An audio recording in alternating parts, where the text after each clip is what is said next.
Mesdames, Messieurs, bonjour, bienvenue à une autre édition de 11 Montréal. Frédéric Laure avec vous, en tête à tête cette semaine avec le capitaine éternel, M. Patrice Bernier. Monsieur Bernier, bonjour. Bonjour, choyé, juste moi.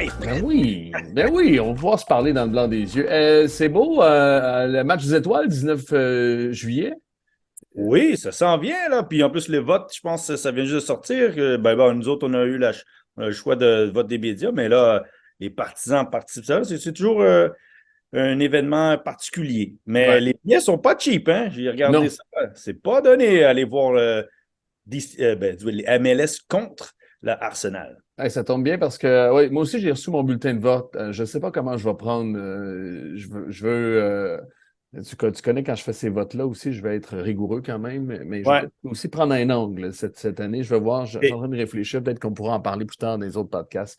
CF Montréal fait la tournée c'est vraiment une double dose américaine parce que la capitale, en fait, la capitale, parce que je suis allé passer devant le Capitole, et maintenant on est à Philadelphie où j'ai passé devant le Independence, le building de l'indépendance où ils ont ratifié euh, j'allais dire la convention. Aïe, aïe, C'est la, je pense que j'ai un coup de soleil. la charte des commandements, là. Oui. Voyons, j'ai un blanc. Oh non! Ah, ça commence mal, ce podcast-là. Ouais, Voyons. La déclaration d'indépendance oui, c'est ça. américaine, bref, La avec vie de les. Benjamin Franklin. Aïe, aïe, aïe, aïe. Quel mauvais. Ouf. On va le laisser pour montrer qu'on est humain aussi, On est parce que les gens. authentique, hein? Ah, exactement, on est authentique. Je vais commencer par deux, trois commentaires vite qu'on a eu la semaine dernière. C'était Maxime Crépeau qui était là la semaine dernière. On a fait un spécial Et- gardien de but. Badass Dan ou Bass Dan nous dit très cool le spécial de gardien. Quelques observations en vrac. Rimando était effectivement un top parce qu'on parlait que Rimando, c'est peut-être à ce jour un des meilleurs, sinon le meilleur gardien de but de l'histoire. Luis Robles était dans la même catégorie. D'ailleurs, OK. Luis Robles, et c'est le seul joueur qui est comme sur l'anneau, il y a le mur de la renommée au CF Montréal, mais sur l'anneau de la renommée en quelque sorte au Red Bull Arena, c'est le seul joueur qui est là présentement. Puis Bradley Wright Phillips sur son numéro retiré aussi.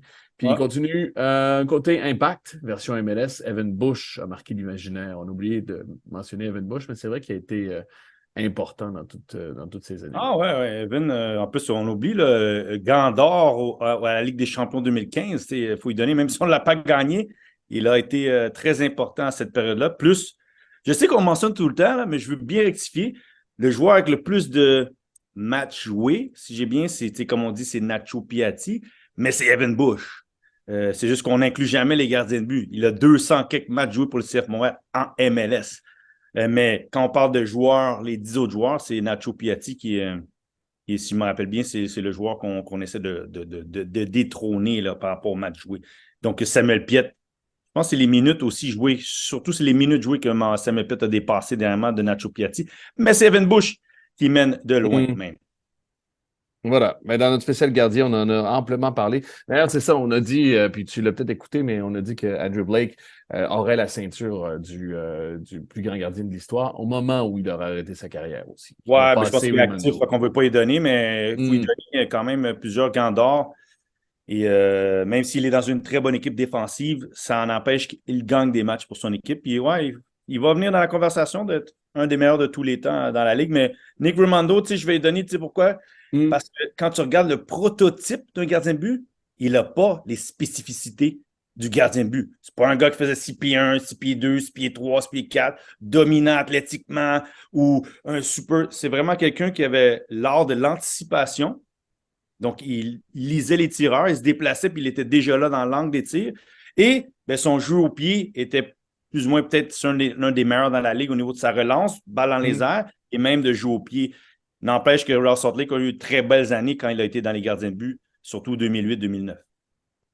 Voilà, ça c'est pour les. Ah, puis j'ai aussi dit que Oliver Kahn, c'est le gardien avec le plus de charisme que j'ai jamais vu aussi. Pendant la Coupe du Monde 2002, Oliver Kahn, moi, me faisait peur à travers la télé. Il y a quelqu'un qui a dit José Luis, c'est Chilavert. Chilavert. Ah, c'est pas Comme charisme. P. Moi, je dirais faire peur. Oliver Kahn, il avait la flash, c'est vraiment le gardien de but. Là. Il fait penser à Schumacher qui a tué Battiston là, à la Coupe du Monde 86 ou 82, je me rappelle bien. Mais charisme, il y en a eu. Sheila Verte, Jorge Campos du Mexique. Ouais. Il y avait des gardiens buts, mais chez Laval, surtout, c'était les coups francs. Il y avait un personnage, René Guita de la Colombie. Il y a eu des gardiens buts quand même avec, si on va dire, beaucoup de charisme quand on ne parle pas juste de leur poste, mais qui semblaient sortir du rôle de juste gardien dans la surface. Non, mais c'est ça, parce qu'on a dit qu'un bon gardien, c'est pas nécessairement exactement juste des réflexes, positionnement et tout. Il y a une question de charisme aussi. Si le gars te rend confiance aussi, si le gars aussi. Puis moi, j'insiste à ce jour. Puis peut-être que mes souvenirs me font défaut. Des fois aussi, ça devient de la légende quand ça rentre dans la mémoire, puis ça fait très longtemps, tu as le sentiment que c'était extraordinaire. Mais Oliver Kahn, en 2002, il a été extraordinaire de charisme aussi. Ah non, mais il faisait peur aux tireurs. C'est surtout ça. Tu te dis, attends, je veux qu'on lui, il va me rentrer dedans. Ou bien, tu sais qu'il peut faire l'arrêt. Il y a de ces gardiens-là qui sont, je dirais Oliver Kahn, ça c'est sûr, c'en est un, que quand les tireurs venaient, tu pouvais un sentiment que ce gars-là, il va faire l'arrêt. Un peu, Manuel Neuer l'avait à un certain degré, là aussi, là, fut un temps, là il est blessé, mais... Oui, mais tu n'as jamais eu l'impression qu'il était méchant. C'était intimidant parce qu'il était Non, c'est ça. Il était il n'y a pas l'air, il y a Oliver bon Kahn, gars. Kahn, on dirait qu'il voulait te couper la tête. Il voulait t'arracher avec ses dents, probablement aussi. OK, ça, c'est le gardien allemand de 2002. Toronto, il faut parler de ça aussi parce qu'on va parler dans le deuxième bloc du CF Montréal, entre autres, puis de plein de choses par rapport au CF Montréal. Mais je veux te parler de Toronto. Est-ce que Bob Bradley a gagné? Parce que si vous, je vais vous situer, ceux qui nous écoutent le savent assurément. Bernard Deschi, le week-end dernier, en fait, il y a un article qui est sorti. Il a dit que lundi, il y avait une discussion par Zoom des joueurs. En somme, c'est Bernard Deschi et Insigné qui insistaient pour dégommer, pour évincer Bob Bradley. Bob Bradley est sorti dans les médias, en plus, après, en disant que ça avait dépassé une ligne. Et il a même sacré Bernard Deschi sur le banc. Il a dit, mon petit gars va réfléchir dans ta chambre. Alors, il n'a pas joué en milieu de semaine, Bernard Deschi. Il a rejoué en fin de semaine, par contre. En fait, il a joué mercredi, Bernard Deschi. Oui. Ma question à toi, c'est celle-là. Est-ce que Bob Bradley a gagné ou c'est seulement un chapitre de cette saga-là qui s'est joué? Je dis que oui, il n'avait pas le choix. C'est un joueur. Il y a deux facettes. Moi, je dis la facette Bob Bradley, pas le choix. Bernardeschi sort, ça devient public, ça devient un peu dit. En fait, c'est pas un peu. Il disait les tactiques, c'est le coach, le problème, c'est ce qu'il dit là, indirectement sans nommer son nom. Puis l'entraîneur, son choix, c'est de dire attends, là, moi, j'ai un groupe aussi à protéger. Puis de ce que j'ai compris d'avoir parlé à du monde de là-bas, c'est pas si pire que ça dans le groupe. Oui, on le sait, là, c'est pas la première fois que des joueurs italiens, quand ils arrivent en Europe, on sait déjà que les joueurs européens, quand ils arrivent ici, il y a un clash. Le voyage, les distances, la réalité du soccer qui est là, qui c'est très athlétique. Les joueurs européens, est-ce que c'est pire? Parce que ça me fait un peu penser, tu vas dire t'es chien Fred, mais ça me fait un peu penser à l'Impact de l'époque. Est-ce que c'est oui, pire? Mais c'est ça que je te dis, joueurs européens, mais italiens particulièrement ont une particularité différente des autres Européens. C'est que tous les Européens arrivent, c'est culture, le jeu, c'est pas aussi, ça s'exécute pas, mais l'athlétisme, les joueurs sont rigoureux, sont dans ta face, sont derrière toi. Parlons-en. On se rappelle, Pirlo, on était comme qu'est-ce qui se passe dans cette ligue-là? Oui, parce qu'ici, c'est quasiment du homme à homme. Et les joueurs italiens, parce que dans leur nature, dans l'ADN de leur culture soccer, la tactique, c'est comme le numéro 1. C'est ce qu'ils travaillent pendant 2 heures, 2 heures et demie. Fait que quand ils arrivent ici, souvent, c'est comme on ne travaille pas assez tactiquement. Mais ça ne veut pas dire qu'ils ne travaillent pas tactiquement. Ça veut juste dire qu'ils ne travaillent pas aussi méticuleusement qu'on le fait en Italie parce que ça, la Bible du soccer en Italie, c'est la tactique. On mise en place, on parle de tous les scénarios. Donc, moi, ce qui est arrivé à Toronto, c'est pas surprenant parce que j'ai eu des conversations avec Marco Di Vaio, Alessandro Nesta, Matteo Ferrari, où on avait un peu se dire, on ne travaille pas assez bien tactiquement. Puis eux autres, ils avaient quand même gagné Ligue des Champions, Coupe du Monde. Ils avaient un degré encore plus élevé que je dirais que ce que Bernardeschi, on dit qu'ils ont gagné l'Euro, là. Mais je dirais qu'en personnage, Alessandro Nesta, pour moi, il est plus grand que Bernardeschi ou Insigné. Donc, je dirais que le côté... Mais Bernardeschi arrive en MLS avec une meilleure... il est meilleur que Nesta qui est oui, il arrive à une meilleure arène de prime, mais moi, je dis Nesta en tant que si tu me dis sa réputation, il a marqué sa génération, Alessandro Nesta a marqué les défenseurs. Bernardeschi, c'est un très bon attaquant, il joue à Juventus, mais il n'a pas marqué les esprits dans le monde du soccer. C'est pas une légende, c'est pas une légende. Et donc, oui, tu as raison. Là, Bob Bradley, pour moi, il n'avait pas le choix. Et oui, il a gagné parce que samedi, au match, tu les as vus. Ils étaient engagés. C'était leur match plus complet au niveau d'attitude, d'intensité. Même Insigné, quand vous regardez les buts, il était hey, célébrons ensemble pour un gars qu'on disait, il a l'air désengagé, on dirait qu'il s'en fout de défendre. Et là, ben, qu'est-ce que tu dis, Bernardeschi? Il se dit, ouais, je me suis peut-être ouvert la gueule, mais à la fin, les joueurs ont répondu, ont démontré qu'on est beaucoup plus unis qu'on semble le dire publiquement. Et c'est là que moi, Bob Bradley a gagné parce que là, voilà, les joueurs ont peut-être tiré vers le fond, dire, hey, attends, là, certains joueurs se plaignent du groupe ou de la tactique, mais c'est pas vrai, là. Là, nous, on doit démontrer. Marc-Anthony Kaye a joué son meilleur match. Insigne a joué son meilleur match. L'équipe en tant que telle a travaillé 90 minutes et pas juste 45. Donc, Bob Bradley en sort gagnant. Ensuite, Bernardeschi, ben, tu sais, c'est un joueur désigné. Là, tu as le choix. Tu le mets sur le banc, puis tu le fais pas jouer, puis OK, insignation, ben, signe au club, ben, il faut qu'il dégage parce que moi, je protège mon entité. Ou, ben, tu essaies de dire, écoute, là, on peut comprendre que tu as ton mécontentement. Puis c'est là que je ne suis pas d'accord avec ce qu'il a dit, Bernardeschi. Parce qu'il a dit, we play long ball. Hein? Mais si tu vas regarder les stats, Toronto FC, c'est l'avant-dernière équipe à jouer des longs ballons. Ça veut dire puis Bob Bradley avec le LAFC, moi, puis j'y ai parlé souvent, puis il insistait par rapport, parce que c'est une équipe qui dominait, puis il dit, nous, on ne veut pas dominer, on veut jouer le beau jeu, on veut être plaisant. Puis c'est vrai que le LAFC de Bob Bradley était une des équipes les plus agréables à avoir joué, je dirais même de l'histoire. Pas grande équipe qui était plus agréable à avoir joué que le LAFC de Bob Bradley à l'époque. Non, si tu connais bien Bob Bradley, c'est un gars qui veut construire dans l'arrière, avoir la possession. Là, est-ce que c'est aussi pareil que LAFC? Non, clairement, ils n'ont pas les mêmes joueurs, ils n'ont pas le même âge. C'est une équipe un peu plus vieille. Et si tu regardais le Toronto FC au départ de saison, ben, la possession, première 45 minutes, ils dominaient les équipes. C'est le deuxième mi-temps qui semblait souffrir parce que peut-être l'attaquant, peut-être une équipe qui a de l'expérience, mais qui a moins de jeunesse, de fougue. Donc, c'est là que Bernardeschi, je me dis, OK, quand tu t'ouvres et tu dis publiquement, tu dois être certain que tu as raison sur toute la ligne. Puis je vais te donner une anecdote de quand j'étais au FC Kaiserslautern, à l'intérieur au vestiaire. Un moment donné, on a eu un meeting d'équipe. Les joueurs n'étaient pas contents, le coach. Puis ils ont dit, on ne sait pas ce qu'on fait, on n'a pas vraiment de tactique. Puis à un moment donné, moi, j'ai dit, mais regardez les gars sur le mur. Qu'est-ce qui est inscrit sur le mur? Le coach avait mis 6 patterns de jeu à répéter. Fait que je dis, on ne peut pas dire que le coach ne nous a pas dit des tactiques. Là, est-ce qu'on est content avec qu'est-ce qu'il veut mettre en place? Ça, c'est une autre chose. On ne peut pas dire qu'il n'a pas essayé il n'a pas implanté les choses. Donc, soyons sûrs que quand on va dire au coach qu'on n'est pas content avec la tactique, qu'on ne dise pas qu'il n'y a pas de tactique. Il faut juste dire qu'on aimerait jouer peut-être d'une autre façon ou plus propre. Et comme de fait, le coach, qu'est-ce qui est revenu? Ben, les gars, regardez sur le mur. Il dit, je vous ai mis, voilà comment on joue. Est-ce qu'on suit ce plan de match-là? Je ne suis pas certain. Et là, c'est là que quand tu vas parler publiquement, sois certain que tu t'en vas et que tu vas gagner cette guerre-là parce que c'est un peu joueur désigné, coach, club, doit faire un choix.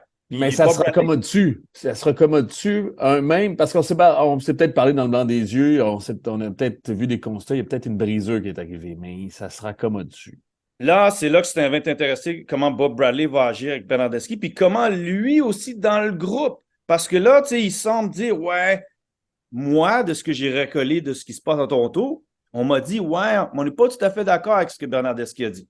Parce que on fait croire que le groupe est plus divisé qu'il est, c'est pas vrai, puis qu'on ne travaille pas la tactique, qui n'est pas vrai.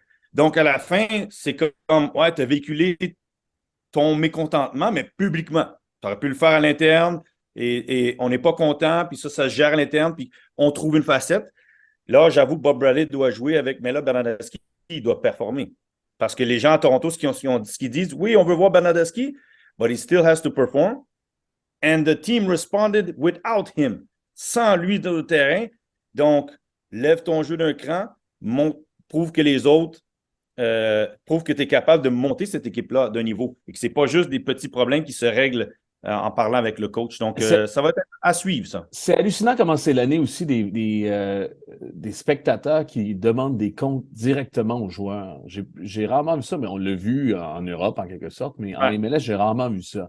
Les Galaxies qui vont engueuler les joueurs. Mercredi dernier, NYCFC, James Sands s'est pogné une volée de bois vert de la part des partisans. Toronto aussi avec Marc-Anthony Kaye, où ça, c'est il lance le micro. Spécial.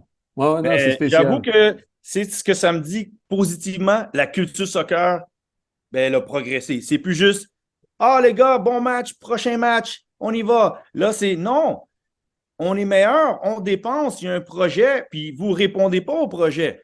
Moi, ça m'est arrivé, je te répète, FC Kaiserslautern, on était dans la position de relégation, puis ce qu'il a fait, là, Greg Vanney, le coach à ce moment-là, Milan Stasic, il nous a mis devant le public. Puis, tu sais, à Kaiserslautern, il y a une tribune, c'est pas Dortmund, mais c'est quand même impressionnant, c'est 12 à 15 000 personnes, des partisans purs et durs. Et on était là, puis ils nous insultaient, ils nous criaient après.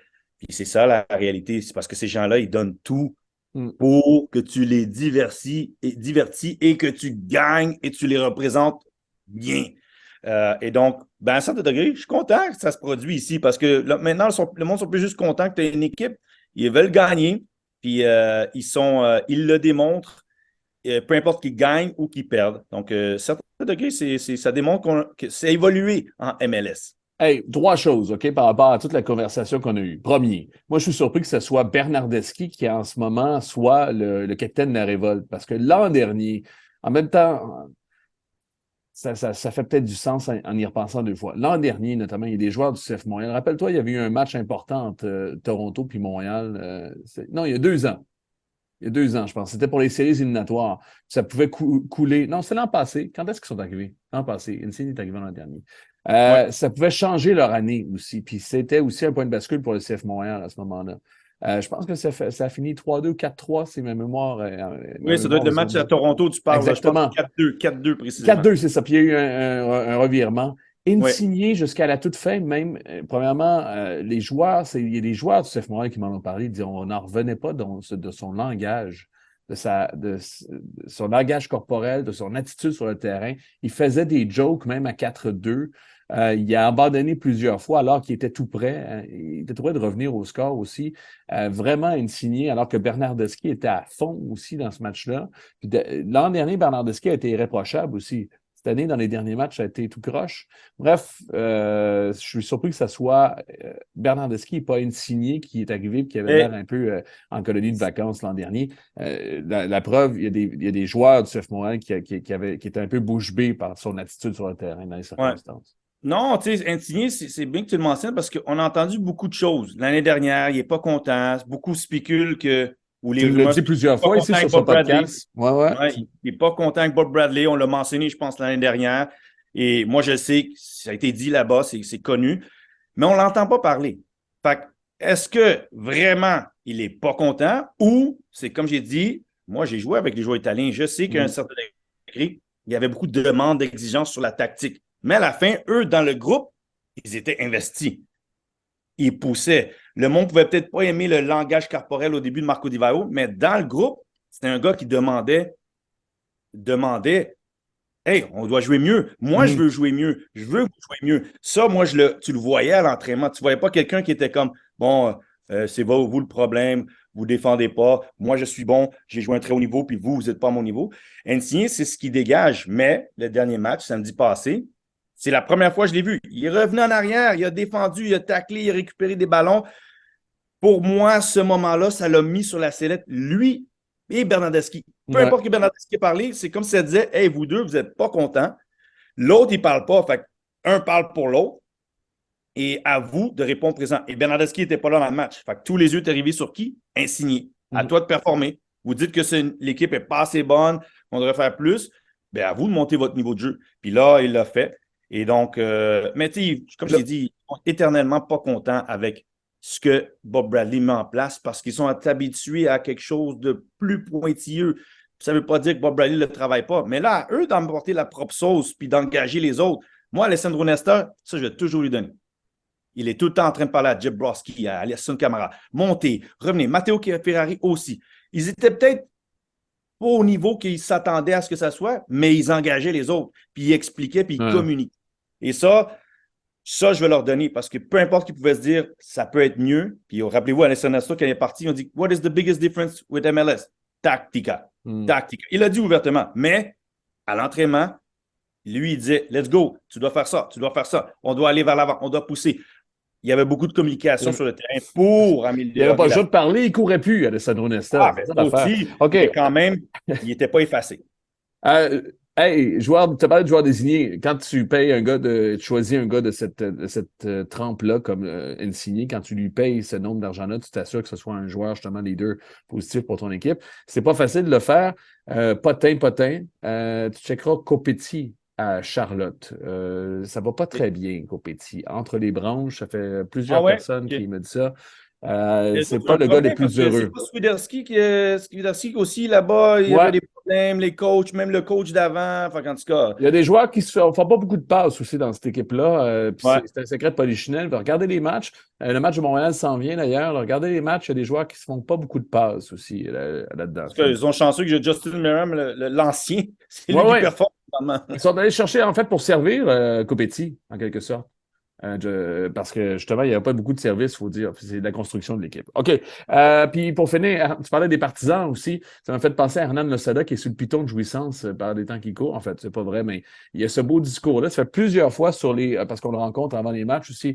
Il dit le soccer n'est rien sans ses fans. Puis parce qu'il a dit ça aussi par rapport aux fans montréalais avec qui il communique de plus en plus. C'est pas mal, ça. Puis il a dit ça aussi à propos des fans de DC United, qu'il aime encore. Hein, puis je l'ai mesuré en allant à DC United pendant le match. Les fans, malgré le fait qu'ils soient partis un peu, peut-être pas Eh, nécessairement en bon terme, les fans l'aiment encore bien à ouais, DC. ils avaient Et expliqué lui, que il aime même les quand il fans. est parti, il avait croisé les partisans pour les remercier à DC United. Donc, tu sais, c'est un gars que je pense qui aime le soccer. Moi, ce que j'aime dans Lansada, au début, je trouvais qu'il était un peu, c'est pas hésitant. Tu sais, je pense qu'il s'habitue aussi à Montréal. Médiatiquement, il faut te répondre Il présent était sur le régulièrement. break. Il était sur le break. Ouais. Et Oui, là, il tu le était vois, défensif. il pousse, regarde, il a dit championnat canadien, ben non, c'est important, on veut le gagner. Moi, je veux gagner les matchs à domicile. Je préfère mieux pousser pour le 2-0 que le Mhm. conserver. Donc, j'aime, il devient de plus en plus charismatique par rapport à ses présences en entrevue. Et puis, clairement, je ne vais pas dire qu'il comprend la game, mais ça a été un joueur et il comprend la connexion partisan-joueur, que le 12e joueur a son rôle et a son mot à dire par moment. Est-ce qu'on parle de Jesse Marsh avant la pause? On a tout le temps? On prend Ah, 2 secondes? oui, il est quand même. Parce que c'est quelque chose qui circule présentement, le nom de Jesse Marsh aussi. Qu'est-ce qu'il veut faire pour la suite? Sélectionneur américain, Jesse Marsh, oui ou non? Toi, tu l'as connu Écoute, comme à ses débuts oui, aussi. C'est pas le même oui, coach. parce que c'est pas le même coach. Il a déjà fait partie du staff de l'équipe nationale américaine, mais est-ce que c'est ça qu'il veut, lui, à propos dans sa carrière en étant un jeune entraîneur? Est-ce que c'est ça qu'il veut, passer 4 ans à être Non, lui qui mais était. Donc, ça, on ne sait mais, pas. Ça, on ne sait pas, mais est-ce que c'est un bon poste présentement pour un gars comme Jesse Marsh? Non. Parce que c'est pas un cadeau oui, parce empoisonné, parce que que il va avoir juste des amicaux, ou plus ou moins, il va avoir la Gold Cup, il va avoir le League Nations Cup, mais il va avoir des amicaux vers 2026. Est-ce que, parce que tu es supposé, tu es obligé d'avoir une bonne performance en mais 2026. non, mais tu sais, là, il y a 2 points. C'est qu'un, les États-Unis, ils doivent gagner. Et là, Ouais. tu arrives avec tu sais, avec toute l'histoire qui s'est produite là, avec Berhalter et tout. La seule truc, je dirais, c'est que c'est une jeune équipe qui fit à qui lui, il est, coacher beaucoup de jeunes joueurs, que ce soit à Red Bulls Leipzig, quand il est arrivé du moins à Red Bulls aussi à New York.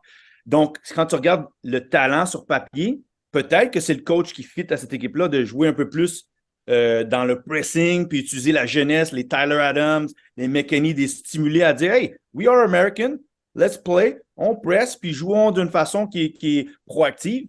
Mais est-ce que dans sa carrière, c'est ce qu'il veut présentement? Parce qu'il dit qu'il est consenti, qu'il est candidat à Monaco, du moins il y a en rumeur d'un poste à Monaco, d'autres postes en Premier League. Ouais. Mais moi, je le verrais bien là, parce que la jeunesse des États-Unis et quel type de coach, de philosophie qu'il a, ça serait un bon arrimage. Là, maintenant, est-ce que lui, il veut être là? Il y a eu toutes sortes de noms. On a parlé de Thierry Henry, de Patrick Vieira. Mais moi, je verrais Jesse Marsh, l'équipe nationale américaine. Mais est-ce que c'est ça qu'il veut maintenant dans sa carrière? C'est clair qu'il revient pas à MLS quand même. Puis il connaît les jeunes, voire même les cadres de cette équipe-là personnellement. Il a Oui, entraîné Adams, McKinney, exactement. Aronson. Fait qu'il les connaît, puis il a un bon réseau américain encore, Jesse Oui. Marsh. Fait que ce serait intéressant. OK. Bon, voilà, on l'évacue assez rapidement, mais je pense que je voulais juste y toucher parce que ça aussi, c'est quelque chose qui circule présentement pas mal. OK, on va faire une pause. Au retour, on va se concentrer, se focusser, comme dirait l'autre, sur le CF Montréal. De retour sur 11 Montréal, Frédéric là avec vous, avec Patrice Bernier, le capitaine éternel. OK, je vais commencer avec mon hot take. J'en ai fait un la semaine dernière. J'en ai deux hot takes. Ouais, j'en ai deux. On va commencer par ça. Après le match, notamment championnat canadien, après le match contre Cincinnati, après le match contre DC United, c'est le même constat que je fais. Hernan Losada, c'est pas un intellectuel. Dire ça. Sais-tu pourquoi? Parce que j'ai l'impression que en ce moment, il nous a dit plusieurs fois, il dit il faut que je sois créatif cette année parce qu'on a de la plus petite masse salariale et on a beaucoup de blessures. Alors, pour offrir des performances puis être divertissant, il faut être créatif. J'essaie de l'être en changeant justement les joueurs, en essayant des nouvelles tactiques. Quand il essaie quelque chose, ça ne fonctionne pas, souvent, mais, et c'est le côté positif, dans l'action, quand ça se passe, il s'en rend compte puis il fait des ajustements. Je vais donner 3 exemples, OK? Et George Campbell, en libéraux, ça ne fonctionnait pas, notamment à Cincinnati. En plus de Camacho en milieu de terrain. Puis c'est Vincent Détouche, hein, c'est lui qui m'a mis la puce à l'oreille. Puis c'est l'ensemble de cet argument-là vient d'avoir écouté Vincent Détouche dans un reportage. Ça ne fonctionne pas, mais il a rapidement réglé, en fait, il a réglé ça finalement et il a retourné Camacho, puis là, ça a fonctionné. Le match contre DC United, hier, parce qu'on enregistre jeudi, le 1er juin, écoute, Lasseter puis Lapalainen, les deux, puis il n'arrête pas de nous dire que Lapalainen, c'est un attaquant maintenant, c'est un attaquant, puis ça fait partie de sa créativité. Il a laissé Lapalainen le 3/4 de la première période à gauche. Quand il s'est dit, on sort Lapalainen, qui n'avait plus de jus d'ailleurs, qui a envoyé la setter à gauche, ça a fonctionné. Puis c'était le bouton d'en face. Dès le début du match, nous autres, on en discutait avant, puis avec les autres aussi commentateurs qui venaient nous voir, dit c'est-tu la setter, c'est-tu la paladine à gauche? Il faut que ça soit la setter à gauche. Il y a les jambes, il y a le pied gauche que Losada veut, puis dont son animation a besoin, puis il donne la largeur. J'irais même plus loin en disant que quand la setter va bien à gauche, je pense que Herrera va mieux aussi à droite. Alors voilà, c'est ça que je voulais dire. C'est que quand il réfléchit, quand il se fait un plan sur papier, ça ne fonctionne pas. Mais quand il est dans le feu de l'action, il réussit à vite comprendre la game et à apporter des ajustements. Souvent, quand on revient en deuxième période, le CF Montréal est meilleur, ou du moins gommer ses erreurs. Qu'est-ce que tu en penses? Ben, moi, je veux dire, premièrement, je suis d'accord avec toi que cette équipe-là n'a pas d'automatisme, n'a pas de repère de jeu que tu peux dire. Je ne vais pas faire le comparatif à Wilfried Nancy, c'est juste type de coach. Je ne vois pas des patrons de jeu que, OK, peu importe qui est sur le terrain, c'est ça qu'ils essaient de reproduire. Un vient court, l'autre va long. Et donc, ça, je ne le vois pas et je vois des joueurs qui commencent à se perdre. Et je pense qu'on va parler de Bryce Duke. Et moi, pour moi, je vois qu'il y a des joueurs qui se perdent. Et il y en a d'autres qui ressortent parce que leur style, leur capacité ressortent. Ibrahim, Zach Broguillard, Lasseter. Il y a juste Lassie Lappinen qui, on dirait que je ne sais pas s'il n'en profite pas ou c'est peut-être perdu ou qu'il est attaquant ou il est piston gauche. Moi, par point de vue tactique, j'ai aimé ce qu'il a tenté, mais je ne pense pas que ça a été bien exécuté ou réussi. Je sais qu'il voulait jongler. OK, un moment donné, Lasseter est attaquant, puis Lappinen est latéral gauche ou piston gauche. Un autre moment donné, ils peuvent changer. Là, je trouve que ça, ils ne l'ont pas fait d'une façon que tu dis, OK, on va utiliser la vitesse des deux pour fatiguer que ce soit Nadjar ou Durkin ou que ce soit la défense. Un va faire l'appel dans le dos, l'autre va venir court. Ils l'ont fait une fois, c'était la Lasseter en profondeur, il a fait un mauvais contrôle et c'est tout. Dans l'axe, là. Ouais, en profondeur. Puis là, j'ai dit, OK, ça semble être le plan de match, mais pourquoi on l'a fait juste une fois? Tu sais, Lassie vient court, Lasseter part. Lasseter vient court, Lappinen part. On dirait qu'on l'a vu une ou deux fois, puis c'est tout. Puis tu as raison, leur force, les buts, ils ont tous été marqués où? Dans la petite surface de centre. C'est ça leur force, c'est ça leur qualité. Donc, pourquoi tu veux déloger de ça quand tu as finalement trouvé ton gaucher à gauche, Lasseter, parce que ce n'était pas son poste, mais purement, il te prouve que c'est lui, le piston gauche, qui est le plus performant. Il a maintenant quoi? 2 assists à ses derniers matchs ou 3 derniers matchs. Il a 2 buts en 2 et 2 assists à ses 3 derniers matchs avec le championnat canadien. Bien, Herrera à droite a 3 passes. Lasseter à gauche en a 2 ou 3 et maintenant un but et 2. Donc, pour moi, c'est comme tu l'as dit, c'est un no-brainer. Donc, pourquoi tes automatismes ne vont pas être comment on peut libérer ces gars-là à avoir le ballon, mettre des centres et on a réalisé qu'au fort, peu importe que le monde n'aime pas, qu'il est polarisant, dans la surface, il dérange. Et tu as même un Ibrahim qui arrive à marquer des buts de la tête ou se jeter. Donc, tes attaquants comprennent, le ballon va sur le côté, on met les centres, puis après ça, les Poignards et les Douks vont arriver en deuxième vague, peuvent prendre les retours, et c'est ça comme ça qu'on va apporter le danger. Et c'est là que je ne comprends pas le CF Montréal quand je dis ben voici vos forces, donc exploitez-les jusqu'à temps que l'équipe adverse dise hey, il faut bloquer les côtés parce que c'est comme ça qu'ils marquent eux autres. Puis là, peut-être d'autres choses vont devoir arriver, mais je trouve que, comme je dis, il n'y a pas d'automatisme. Et là, la partie que je trouve que tu as raison, il est pas réactionnaire. Ou il est réactionnaire, mais il est avant-gardiste. Il n'attend pas, comme les coachs traditionnels, d'attendre à la 65e minute pour faire ses changements. Lui, il dit 45e minute, non, deux changements, 3 gars, je les rentre, puis il change la dynamique. Puis le dernier match, c'est vrai, il rentre Ibrahim, Saliba et Broguillard, et tout d'un coup, d'un match qui était sobre, lent, tout d'un coup, vitesse, puis ils ont eu occasion après occasion et ils sont revenus dans le match. Et ce qui me dit que là, je vais lui donner, parce que tu l'as mentionné, Philadelphie, il rentre 4 gars, il gagne 3-2. Tous les matchs, dernièrement, 45e minute, il y a un changement, souvent 2. Donc, il ne donne pas le temps de dire à un joueur, hey, je vais te donner un 10 minutes, puis on va voir. Il dit non. Moi, je change tout de suite. Il faut que je change la dynamique. Changement. Et ça, souvent, je dirais qu'au niveau de la dynamique, ça ne veut pas dire qu'ils ont toujours les résultats. La dynamique de match, il commence à être une équipe plus offensive quand il le fait. Mais ça se posait la question, quel est ton 11 partant? Puis je comprends qu'il y a la rotation, mais à un moment donné, il va falloir que tu fasses confiance à 11 ou 12, 13 gars parce que c'est ça la recette. Et Wilfried Nancy l'a fait l'année passée. Tu sais, on en parlait, beaucoup de changements, beaucoup de rotation. Puis quand il a commencé à garder les mêmes 8 gars, ben, ils ont commencé à gagner des matchs régulièrement. Tu l'as évoqué, le Bryce Duke. Il y a plusieurs façons que je veux l'aborder, Bryce Duke. Le hot take la semaine dernière, c'est que je veux plus qu'ils prennent des coups de pied de coin, Bryce Duke. J'ai l'impression qu'ils m'ont un peu entendu parce qu'il y en a pris moins, puis c'est Mathieu Choignard, ils ont fait des combinaisons aussi. Puis je te dis ça, je veux plus que Duke prenne des coups de pied de coin parce que j'ai beaucoup pensé, ça m'a fait réfléchir, j'ai beaucoup pensé à O4. O4, il gagne ses duels dans la surface, il saute, puis il a la force pour se faire. Puis mon point, c'est s'il y avait un meilleur tireur de coups francs avec le CF Montréal présentement, peut-être qu'O4 aurait 1 ou 2 buts supplémentaires parce qu'il les a gagnés, ses duels. Mais quand ton ballon est en cloche, quand ton ballon est en ballon comme ça, puis que tu dois t'étendre 3 fois plus pour remettre de la vélocité sur le ballon, alors que les autres ont le temps de se rendre aussi au duel avec toi puis de te déranger, c'est impossible de marquer des buts. Alors, O4, il y a cette qualité-là. Il y a bien des défauts, mais cette qualité-là. Puis, bref, il pourra peut-être en avoir plus s'il y avait un meilleur tireur de coups francs. Mais, tu sais, on parlait Lassiter. Il met des bons centres. C'est pas toujours des centres aériens. C'est des bons centres au sol, c'est des centres tendus. Je me dis, pourquoi lui, il ne peut pas essayer? Juste essayer de voir. De ce que j'ai vu, ses centres sont assez tendus. Des fois, c'est trop fort, mais il semble démontrer quelque chose d'être capable de bien brosser le ballon puis être tendu, comme tu l'as dit, pas flotteur qui arrive où que tu dois sauter puis le ballon n'arrive pas par le timing de ton saut.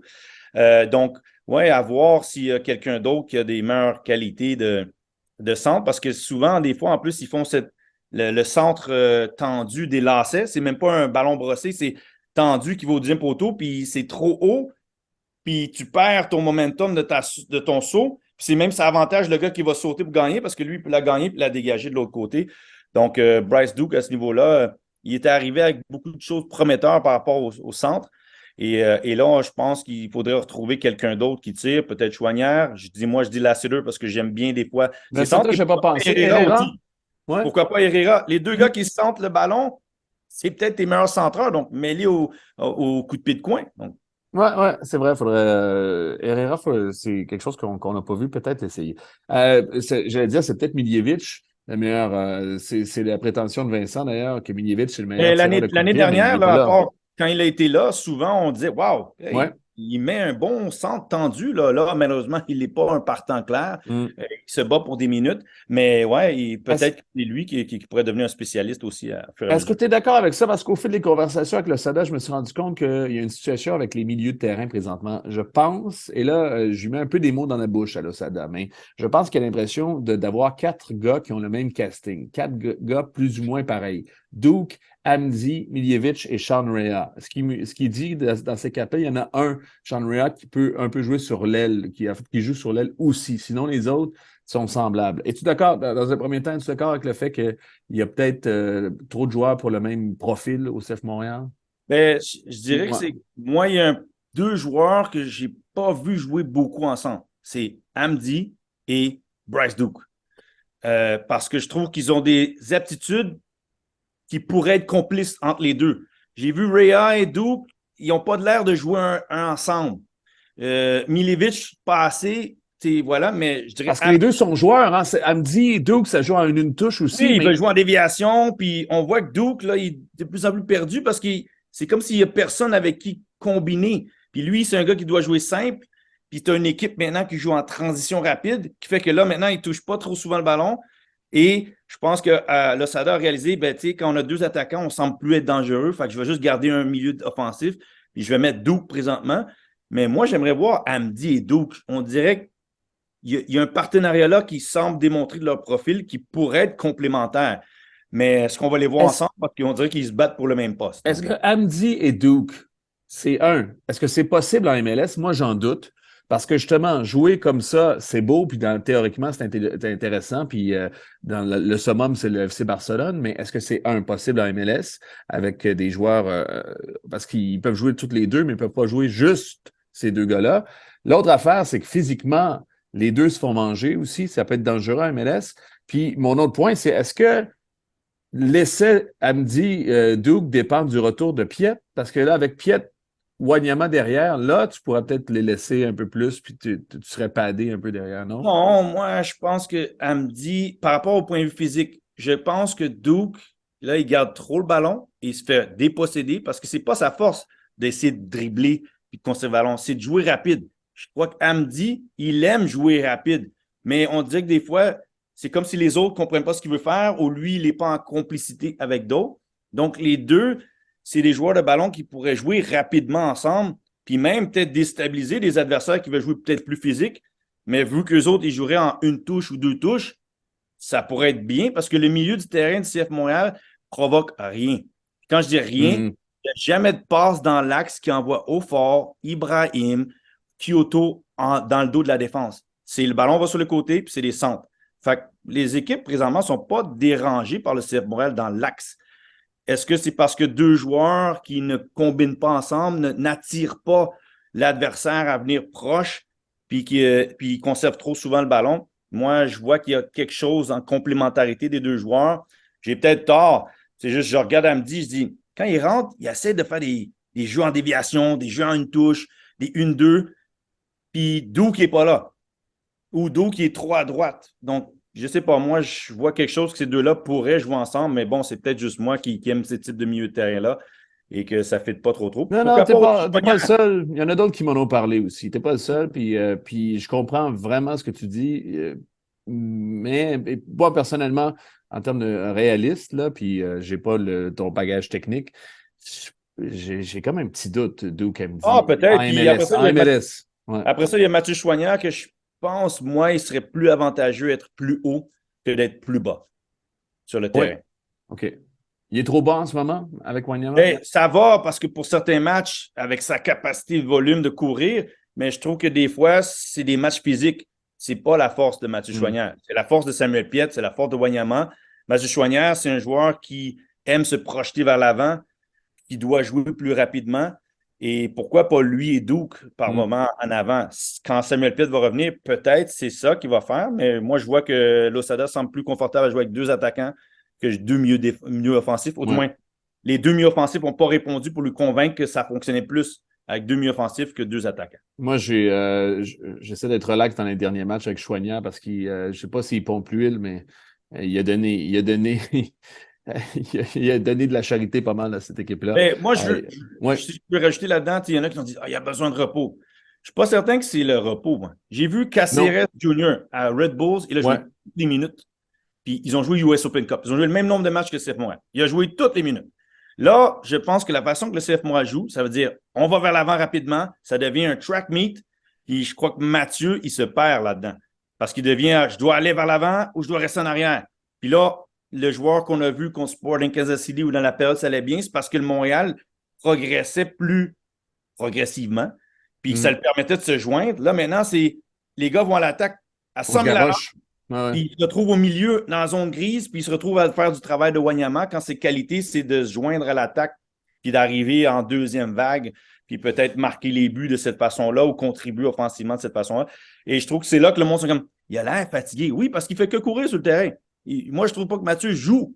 Je trouve que Mathieu, il court du terrain, puis il doit tacler quand son jeu est plus axé sur être dans les espaces, combiner avec les autres, arriver dans l'espace en deuxième vague pour essayer de marquer ou arriver comme deuxième ou troisième ou quatrième attaquant.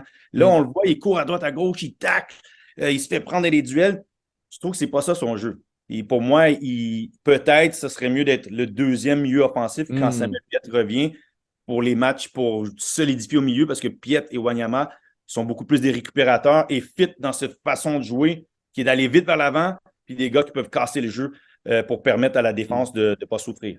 C'est intéressant. Hey, écoute, je vais rendre, je ne sais pas si je vais rendre service, mais Matko Miljevic, je pense que j'ai encore vu ça sur Twitter. Je pense que notre ami Jérémy Filosa, qu'on salue, je ne sais pas s'il nous écoute d'ailleurs, a une petite obsession pour Matko Miljevic. Il y a peut-être un petit kick dessus. Je ne sais pas, il faudra lui demander pourquoi il ne joue pas. Puis là, je ne sais pas, je ne peux pas te le dire parce que quand on pose la question, quand on parle de Miljevic, il n'y a rien qui sort, du moins, il n'y a pas quelque chose qui ressort, autant au niveau du ressenti que dans ce qu'on nous dit à nous. Ce qui m'amène à deux options. OK? Et c'est mes deux théories, ça va peut-être aider et ça va peut-être mettre Jérémy en paix aussi, parce que moi, c'est son bonheur que je veux. Je veux que, justement, psychologiquement, il ne s'inquiète pas à la maison puis qu'il n'angoisse pas pour le futur de Miljevic. Premièrement, ça se peut-il qu'il soit poche pour que l'Osada pense qu'il est poche? Parce qu'il l'a sorti, mais juste en championnat canadien, 45 minutes. Tu l'as dit, puis on ne l'a pas revu depuis, puis même sur la feuille de match. C'est un signe, ça veut dire que l'Osada, il ne croit pas, puis il ne pense pas aussi qu'il l'entend aussi, que l'Osada l'entend. Ça, c'est la première option. L'autre option, ça, c'est plus dans la théorie du complot, Fred. D'ailleurs, je fais un bon complotiste, moi, parce que comme eux, je fais mes recherches à proximité, puis quand ça va dans ma trame narrative, j'arrête de faire mes recherches. Bref, Fred Complot te dit, il est déjà parti, Miljevic. Là, parce que, ce qui me met la puce à l'oreille, parce que vous checkerez son Instagram, le nombre de fois où je l'ai vu cette année se filmer à l'entraînement, montrer les cuisses, montrer qu'il est... Écoute, au basket notamment, quand les gars se montrent à l'entraînement, c'est des petites vidéos d'intox. Oh, regardez, en fin de semaine, cet été, il a développé un jump shot. Regardez comment il a de l'air en forme. Oh, Luka Doncic, regardez cette année, il monte des marches. Il va être en forme, joueur par excellence, c'est sûr. Donnez-y tout de suite. Moi, je pense que Miljevic fait un peu la même intox sur Instagram en ce moment en disant Hey, checkez-moi, checkez ça, son six-pack-là, les amis. Hein? Vous aimeriez pas ça sur votre terrain? Bref, c'est mes deux options. Mais la première, je ne peux pas dire qu'un joueur poche. Moi, tu sais, déjà. Non, que c'est je comprends ce que tu veux dire. L'Osada n'a pas confiance en lui. Mais oui, parce que, tu sais, à la fin, regardez, on se posait la question sur Hamdi. Puis là, tout d'un coup, Hamdi joue un peu plus. Mais pourtant, au début de saison, on était comme, qu'est-ce qui se passe avec Hamdi?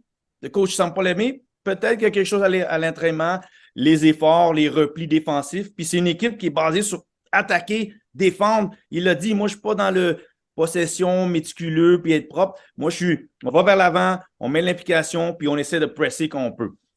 Et là, malheureusement, Miljevic est tombé blessé en départ de saison. Il tombe dans la conversation James Pantemis, Joe Sirois. Miljevic, c'était prévu pour lui d'être dans les partants. Ouais. Il revient, l'équipe va mieux. Il y a des Chouanières et d'autres qui arrivent et qui performent. Le coach fait quoi? Toi, je ne te connais pas vraiment tant que ça. On m'a dit des choses de toi. Je vois qu'il y a des choses offensives, mais moi, voici le type de joueur que je veux. Je veux que ces joueurs-là soient capables d'attaquer, mais répéter des efforts. Et là, Miljevic, Ben, c'est le même ton de voix de ce qu'on entendait quand Wilfried Nancy était l'entraîneur. Oui, il a des qualités, mais on s'attend un peu plus de lui. Il a des choses qu'il doit faire, qu'il doit travailler. Et si Milevic ne les démontre pas, puis n'oubliez pas, là Milevic, c'est un deuxième entraîneur. C'est à lui à convaincre à l'entraîneur que sa place, elle est méritante et que l'équipe manque de ses compétences sur le terrain.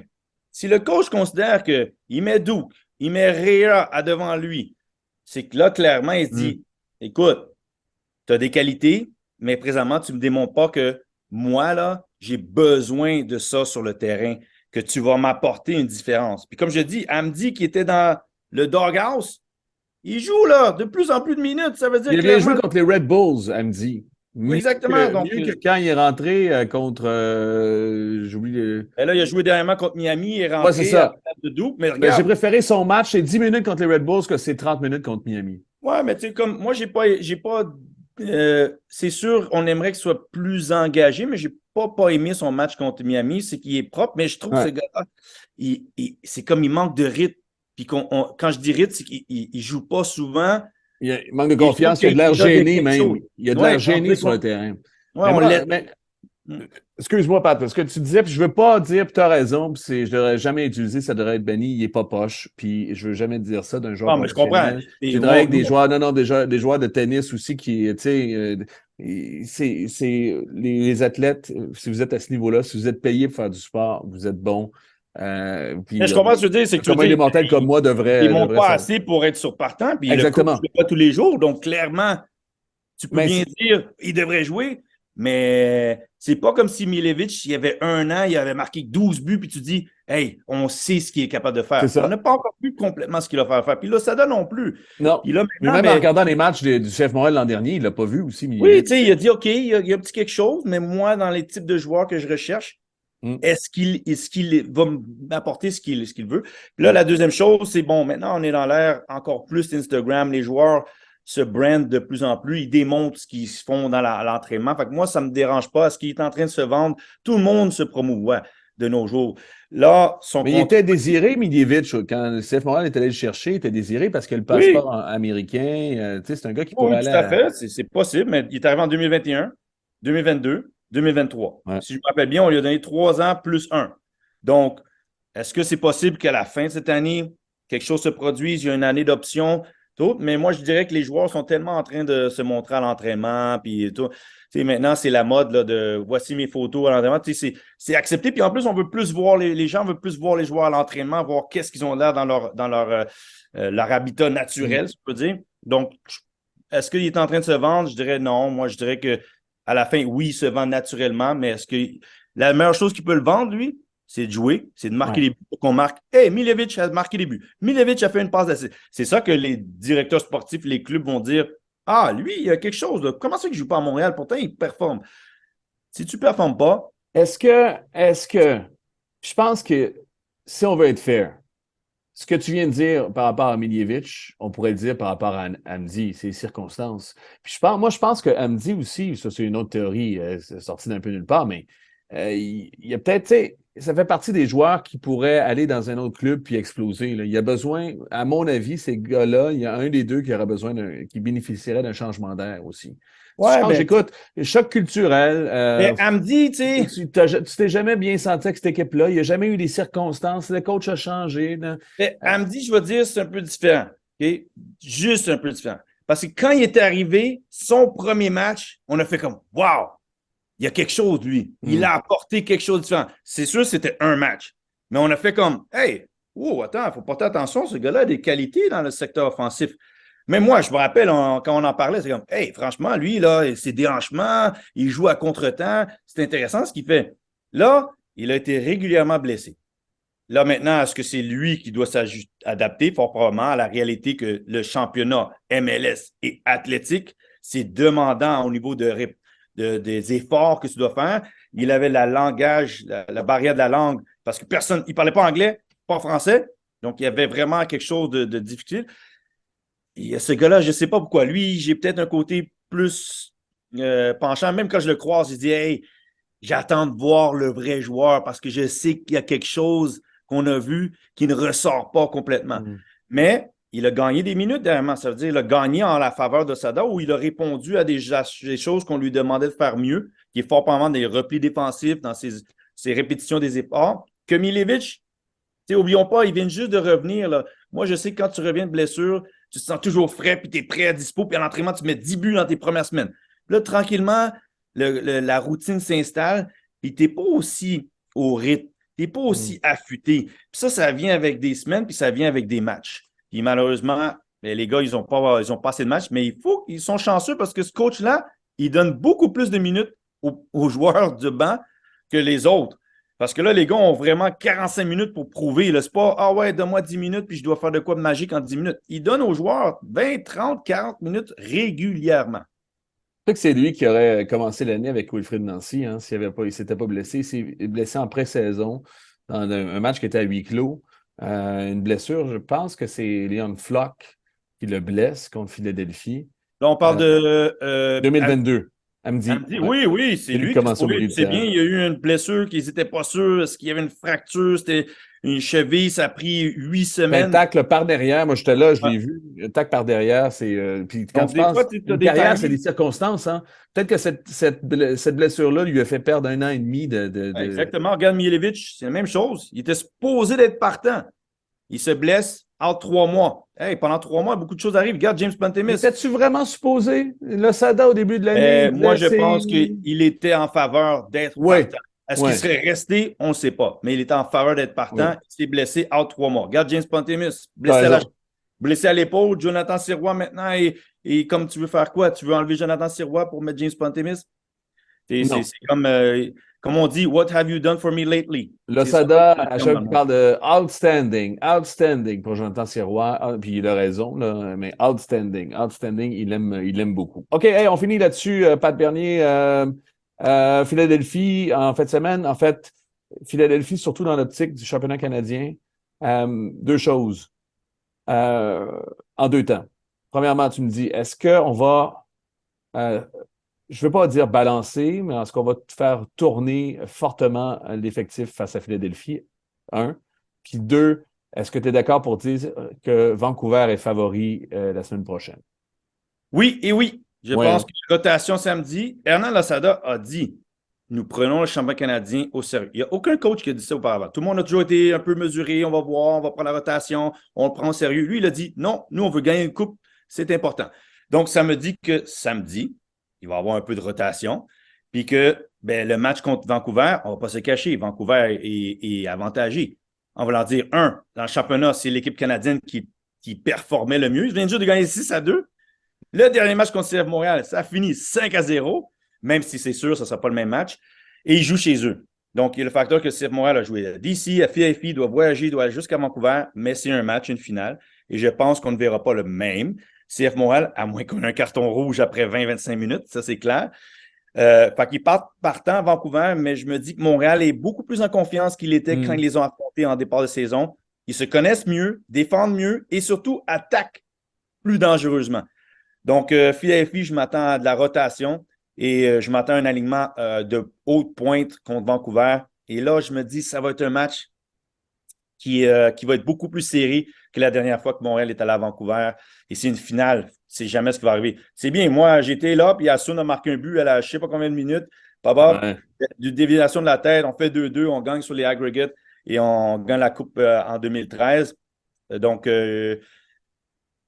si on peut dire que le CF Montréal, c'est une équipe de coupe. C'est pas pour rien que l'Impact et le CF Montréal ont gagné le plus la Voyageurs Cup que Toronto FC. Bon, il faut dire, même les Lynx, quand ils étaient là, si tu calcules les Lynx, ils n'ont pas plus de trophées Toronto. Donc, Montréal, la Coupe canadienne, si on peut dire qu'il y a un trophée qu'ils sont habitués de gagner, celui-là. Donc, avantage parce que l'historique fait que Vancouver l'a gagné comme 2 fois. Quand Montréal a 11, puis je pense Toronto, c'est 8. Donc, mais avantage Vancouver parce qu'ils sont à domicile, puis Montréal doit voyager. Puis Vancouver, c'est quand même, ils jouent bien. Il faut leur donner, tu as vu les matchs, là. Et ils ont un jeu assez offensif, mais Montréal est plus équipé. Moi, j'ai trouvé putride. J'étais certain que Vancouver, je ne les ai pas mis en série cette année, puis ils sont en train de me convaincre aussi. C'est une meilleure équipe que ce que je pensais. Ouais. Puis non, vraiment, à Vancouver. Ça risque d'être un bon match quand même. Là, attention à Philadelphie, hein, parce que Philadelphie est revenu. Hein. Ah Ils sont non, mais invaincus en mai. Ça va full pin dans le tapis, puis je pense qu'ils sont libérés là, aussi des coupes et des championnats. tu l'as dit, Ligue des champions est partie. Là, la vitesse de croisière de FIFI est enclenchée parce que là, ils peuvent se concentrer sur la MLS. Le FIFI, soyons pas surpris s'il remonte au classement général, puis il joue avec Cincinnati et Nashville et New England plus serré au classement. Je m'attends à ce que FIFI remonte où ce qu'on les voyait. C'est dans le top de le classement de l'association Est. Ouais, puis l'Impact CF Montréal, c'est assurément une équipe de coupe. Hein. Si c'était un homme, ce serait probablement quelqu'un qui s'est divorcé plusieurs fois, pas capable de garder un couple très longtemps aussi. Voilà, c'est ça mon hot take. Il faudrait que le CF Montréal comprenne qu'il doit être en couple ouvert pour être heureux. Mais Montréal, ce qui est intéressant, c'est qu'ils sont bons contre les équipes qui sont des adversaires directs du classement. Ouais. Si tu regardes le classement, ils ont perdu pour ce qui est plus haut au classement, mais quand c'est contre DC, Miami, ben, ils gagnent. Ils ont gagné contre, à part Red Bulls, ils ont tendance. Ben, au fait, Red Bulls, ils ont battu à domicile. Fait que là, c'est vraiment le crème de la crème, les 4-5 qui ont de la difficulté. Et on va voir samedi si, justement, ils se sont ajustés par rapport à comment c'était le match à Montréal, puis contre Austin, contre Nashville, contre New England, contre Cincinnati. C'est de voir est-ce qu'ils se sont racolés à ces équipes-là ou c'est vraiment, OK, les 4 premiers sont une coche au-dessus et Montréal se bat avec les 5, 6, 7, 8, 9, 10, 11e place. À suivre, à voir. Merci, Patrice Bernier, pour cette presque heure aussi de discussion en tête-à-tête. C'est très agréable. Ouais, Il a c'est fallu bien, sortir là. l'apéro. Il manquait juste le restaurant avec serveur et tout. Ça a été Oui, Philly Steak aussi. Face à face. Je vais aller dans mon quartier Philadelphie. Je vais aller voir la déclaration de l'indépendance aussi, voir si elle est toujours. Non, elle est dans le Capitole, je pense. Ici, va voir, je ne me rappelle plus c'est c'est quoi la crèmerie, mais il y a une crèmerie là-bas qui est super populaire, là, que tout le monde va, puis vas-y avant 6 heures. Parce que les dernières fois que j'étais comme joueur, il y a un line-up là, en arrière, là, mais j'ai oublié le nom. Mais il y en a une qui est très populaire par le coin à FIFI, surtout dans le district où il y a beaucoup d'actions. Oui. OK. Je suis allé au marché aussi tout à l'heure, le Reading Market. C'est pas mal. C'est agréable. Il y a Rocky. Tu vois la différence? Ben oui, mais tu vois la différence. Je parlais sur Rocky, mais Washington, parce que tu passes de Washington à Philadelphie, j'ai dit dans la déclaration d'indépendance, puis comment ils ont bâti la nation, puis le rêve américain, c'est deux villes hyper importantes aussi, en quelque sorte, mais Washington, c'est propre, c'est beau, c'est assez. Il y a beaucoup de diplomates. Tu vois aussi, c'est assez cosmopolite.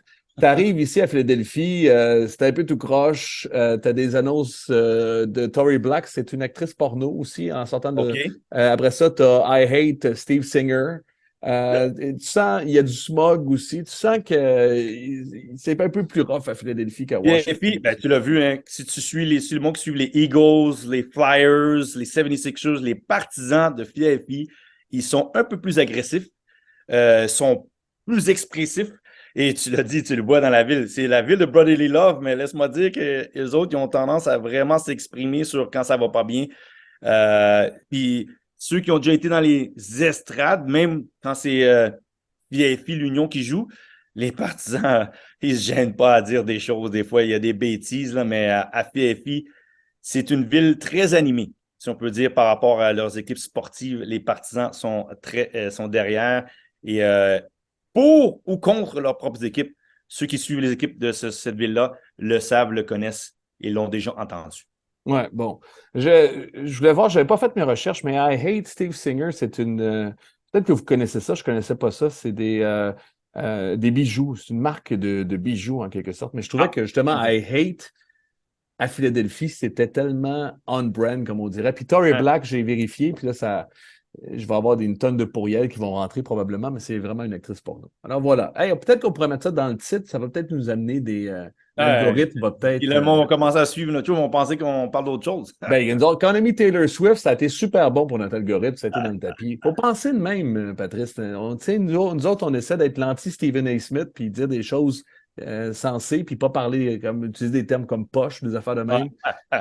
Tori Black, elle utilise le terme poche, elle, puis ça fonctionne, ces affaires, moi te le dire. OK, hey, là-dessus, on va avoir une pause de séjour à peu près. Hey, tu s'en vas à Minnesota aussi. Bon, Minnesota, c'est probablement le plus beau stade de la MLS. Oui, je suis curieux. Ils étaient dans la Ligue, mais ce stade-là ne l'était pas. Fait que vous m'en avez parlé grandement. J'ai hâte de voir ce stade flambant neuf à Minnesota et contre Toronto encore. OK, merci de ton temps. Merci à Kevin Laramie qui fait le montage, comme d'habitude, qui est notre producteur. Je m'appelle Frédéric Laure. Merci de nous avoir téléchargés. Abonnez-nous à nos comptes. YouTube, on est là disponible. Sinon, n'importe où vous prenez vos balados diffusion. Passez une bonne semaine. Bon match de championnat canadien. On se retrouve dans à peu près 7 jours. Salut! Merci.